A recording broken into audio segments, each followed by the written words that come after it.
Assalamualaikum, selamat pagi Bu Musriah. Selamat pagi Bu. Ya, perkenalkan ya Bu, nama saya Anil Fadila. Saya dari SD Negeri 1 Karangjowo. Saya kebetulan menjadi CGP Angkatan 9 Kabupaten Purbalingga. Nah, kedatangan saya ke sini Bu Mus, saya ingin mewawancari Bu Mus selaku Kepala SD Negeri 5 Kematikan ya, untuk memenuhi tugas saya di modul 3.1 yaitu tentang pengambilan keputusan. Bu Mus, maaf sebelumnya sudah berapa tahun menjadi kepala sekolah? Hampir 2 tahun. Hampir 2 tahun. Di SD sini ya? Iya, di SD 5. Iya, baik Bu Mus, ada beberapa pertanyaan yang ingin saya ajukan ya. Untuk yang pertama ya,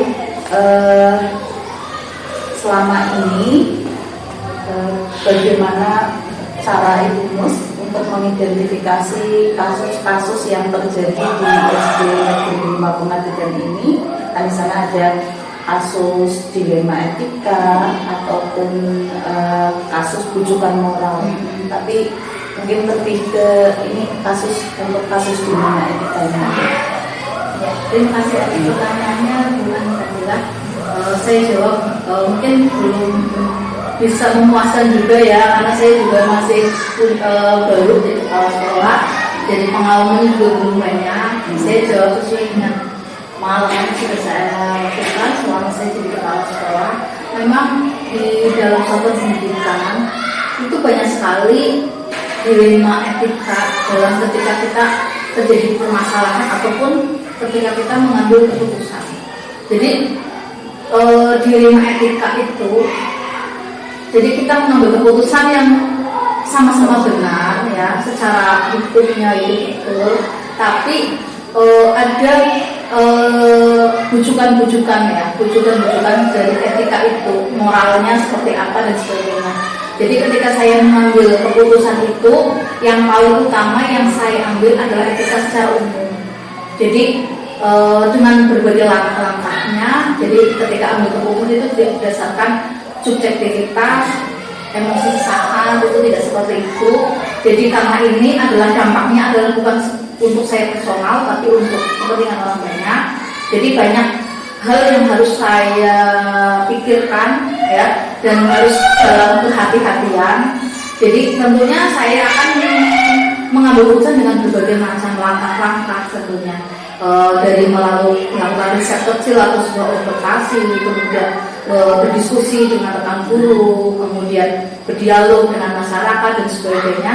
Setelah saya mengumpulkan data-data tersebut, nah nanti kita akan sosialisasi terkait keputusan yang sudah saya lakukan, kemudian ada komitmen bersama. Nah, setelah ada komitmen bersama, nah kita akan menjalankan keputusan itu dengan adanya komitmen itu, seperti itu. Iya. Berarti dalam pengambilan sebuah keputusan masalah dilema etika itu tidak semata-mata langsung diputuskan. Iya, bisa. Baik. Berarti ini juga itu sudah menjawab pertanyaan nomor 2 sebenarnya ya, dalam mengambil keputusan di sekolah itu, terutama kasus-kasus tadi dilema etika itu ada dua kepentingan sama benar. Tadi sudah dijalankan dengan beberapa langkah ya, sudah dijelaskan. Baik, ini berarti pertanyaan yang kedua sudah langsung Ibu jawab. Tadi ada yang dua kepentingan ya, yang sama-sama benar. Itu ketika saya mau memutuskan ada dilema etika, tapi ada dua kepentingan yang sama-sama benar. Nah, saya putuskan berdasarkan hasil refleksi, kemudian hasil musyawarah dengan rekan guru, dengan stakeholder yang ada. Nanti setelah melalui musyawarah tersebut, kemudian saya putuskan kepentingan dua kepentingan itu yang paling mungkin yang mana, yang lebih bermanfaat untuk banyak yang mana. Jadi skala prioritasnya dulu, walaupun itu sama-sama boleh. Jadi saya putuskan yang pertama yang lebih bermanfaatnya untuk orang banyak, kemudian skala prioritas, kemudian baru setelah yang pertama itu bisa direalisasi, baru kepentingan yang kedua kita akan jalankan. Iya, baik. Kemudian kemudian untuk pertanyaan selanjutnya, langkah-langkah atau prosedur seperti apa yang biasa dilakukan selama ini? Ya, untuk memutuskan sebuah permasalahan di dunia etika. Ya, saya ada kesalahan dengan kita yang dari satuan pendidikan saya. Tentunya saya akan mencari banyak masukan dari guru. Jadi permasalahan itu yang harus diputuskan itu tidak hanya dari kuping sebelah kanan tapi dari sebelah kiri. Jadi banyak masukan, dari masyarakat, dari orang tua, dari wali, dan sebagainya. Jadi bukan dari tapi secara umum masalahnya seperti apa. Nanti setelah itu dari data-data itu, karena itu saya ambil poin-poinnya, yang urgennya apa, yang harus diputuskan yang mana, kemudian diskusi dengan teman-teman guru, kemudian setelah kita diskusikan dengan masyarakat juga. Ketika saya ambil dari dilema itu kan ada kebijakan nantinya yang harus saya sampaikan agar kebijakan itu adil, walaupun kadang adil itu tidak bisa memuaskan satu pihak, namun ada banyak orang ya yang merasa nyaman dengan keputusan itu dan keputusan itu bermanfaat untuk orang banyak, dan itu juga menjadi pedoman untuk orang banyak, bukan untuk saya sebagai pimpinan, tapi menjadi acuan keputusan selanjutnya seperti itu. Jadi sangat penting sekali kita mengedepankan dialog, kita mengedepankan musyawarah, kemudian saling terbuka di situ. Jadi apapun yang terjadi dalam satu pendidikan adalah menjadi sebuah pembelajaran, sebuah pengalaman, sebuah gagasan, sebuah ide yang nantinya akan menjadi pedoman keputusan-keputusan selanjutnya. Oh, tadinya seperti ini, problem satunya seperti ini. Sebuah keputusan ada masalah, pasti ada ketemunya harus solutif. Nah, seperti itu. Iya, artinya jadi malah justru di sini jadi belajar juga dari Jadi kita saling belajar ya, sama guru, sekolah juga belajar. Di situ kita jadikan itu sebuah pembelajaran.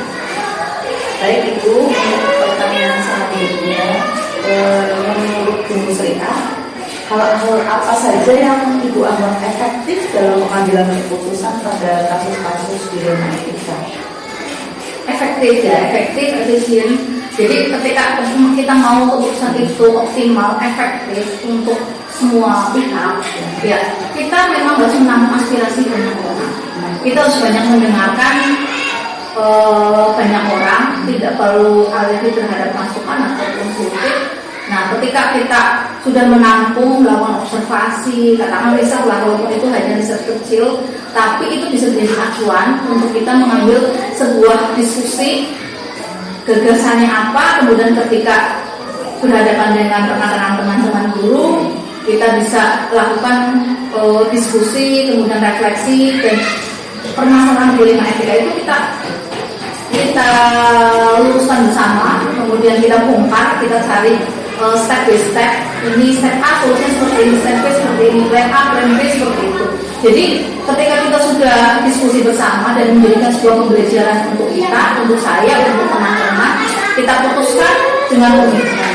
Jadi ketika sudah ada komitmen, kemudian kita sudah menjalankannya itu dengan komitmen, dengan hati, tanpa sebuah paksaan, tentunya apapun yang terjadi di pengambilan keputusan itu nantinya itu akan kembali lagi kita ke komitmen awalnya seperti apa.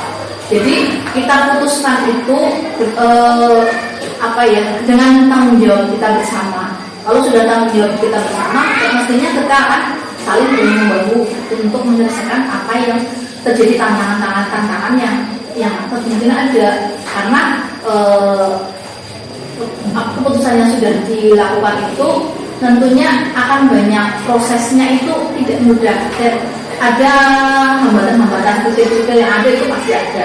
Jadi kalau kita mau efektif dalam mengambil keputusan, kita upayakan keputusan itu sudah didiskusikan, sudah melalui riset dilakukan, kemudian semuanya itu, semua pihak itu menjalankannya itu dengan kesadaran, dengan keikhlasan seperti itu. Jadi komitmen bersama itu membangun kesadaran ya. Iya. Supaya hasil keputusan itu ketika dilaksanakan ya, itu kan tidak menyalahkan satu pihak. Betul. Jadi bisa. Baik Ibu, kemudian selanjutnya kira-kira apa sih tantangan dalam mengambil keputusan pada kasus-kasus pidana etika ini? Tantangannya dimanapun itu kita bekerja, itu pasti ada yang menurut dilema kita, itu pasti ada. Dan tantangannya di masing-masing sekolah itu banyak. Semua sekolah punya tantangan tersendiri, punya masalah sendiri, dan tergantung karena di sekolah ada kepala sekolah sebagai pemberi kebijakan, dan itu yang tantangannya sangat besar. Terutama kadang-kadang kita punya perasaan merasa tidak enak gitu. Terus kemudian ada takut dalam artian bukan takut mengambil takut dengan siapapun, bukan. Maksudnya takutnya itu tidak memberikan kenyamanan, tidak memberikan rasa keadilan, nantinya tidak takut mengecewakan, itu pasti ada. Itu manusiawi sekali. Namun sebagai seorang pimpinan harus tegas juga, harus diputuskan, ya, dan tidak boleh sayang juga, ya, tidak boleh unsurnya subjektivitas dalam artian asal sesuai dengan apa yang saya angan-angankan itu tidak, karena apa yang saya angankan belum tentu sama dengan apa yang diinginkan dulu. Jadi kita memandang semuanya itu bukan sudut pandang saya, tapi sudut pandang banyak orang, ya, yang nantinya akan memberikan banyak manfaat. Karena sebagai seorang pimpinan itu akan keputusan yang diambil itu akan dampaknya itu akan banyak, panjang juga. Nah seperti itu, jangan sampai apa yang kita itu memberikan dampak yang akan menambah malu-malunya yang dari sekolah, menambah masalah. Iya, maka justru keputusan itu karena tidak ada step by step yang sudah saya sampaikan tadi, itu hanya emosi saat kepala sekolah, kemudian tanpa melibatkan guru di situ, hanya dengan sekolah-sekolah saja, nanti tidak akan bisa dijalankan. Karena sebuah sekolah dan sebuah instansi yang sebuah keluarga yang di situ adalah bangunan yang sangat kuat, di mana kita saling membangun seperti itu. Jangan sampai kita hanya berjalan sendiri, ya. Tidak bisa, sekolah-sekolah itu nggak bisa sendiri. Jadi harus kerjanya itu adalah kolaboratif antara guru, orang tua, kemudian masyarakat seperti itu. Ya, baik Ibu tadi Ibu sudah menyampaikan bahwa tetap ada tantangan di sana ya dalam pengambilan keputusan kasus-kasus pidana etika. Nah, untuk selanjutnya Bu, ketika Ibu menghadapi kasus pidana etika ini, apakah ada jadwal khusus atau jadwal tertentu dalam menyelesaikan ini, atau langsung diselesaikan di tempat saat itu juga, atau seperti apa Bu? Ketika ada dilema etika, tentunya saya langsung menyelesaikannya. Tapi ketika langsung menyelesaikannya juga tidak terburu-buru juga kayak gitu. Dalam artian saya perlu masukan dari banyak pihak juga. Kemudian saya melakukan diskusi, melakukan wawancara dengan beberapa orang yang terlibat dalam kasus tersebut tentunya. Nah, setelah itu baru saya ambil keputusan. Jadi, walaupun saya ambilkan saat itu, tapi saya harus mencari kebenaran dari semua orang yang terlibat di dalam dilema itu. Jadi, tidak serta-merta langsung diputuskan, tapi dengan kemauan sendiri, tapi dengan observasi, dengan data juga seperti itu. Nah, setelah itu baru ada data, ada observasi, ada diskusi, baru ayo kita putuskan sesegera mungkin. Jangan sampai permasalahan itu ketika saya membuat jadwal nanti atau besok, lusa atau minggu depan dan sebagainya, justru akan memperkeruh permasalahan, karena masalah yang satu akan jadi rentetan permasalahan selanjutnya kalau tidak segera diselesaikan. Baik Bu, untuk pertanyaan selanjutnya, faktor apa saja yang selama ini mempermudah Sumus dalam mengambil keputusan pada kasus pidana etika ini? Faktor yang mempermudah, kalau menurut saya, ketika saya mempermudah urusan saya tentang terkait dilema etika adalah adanya komunikasi yang baik, kemudian kita saling diskusi bersama dengan guru. Jadi faktornya adalah kedekatan, ya, kedekatan secara komunikasi, kemudian kita menyelesaikannya itu dengan kasih sayang, bukan dengan pendapat saya pribadi, tapi dengan banyak orang di situ. Jadi faktornya adalah ketika kita membangun komunikasi yang baik, yang intens dengan guru, dengan orang tua, kemudian dengan masyarakat, dan tentunya dengan arahan bimbingan atasan saya, pengawas ataupun koordinator dinas pendidikan.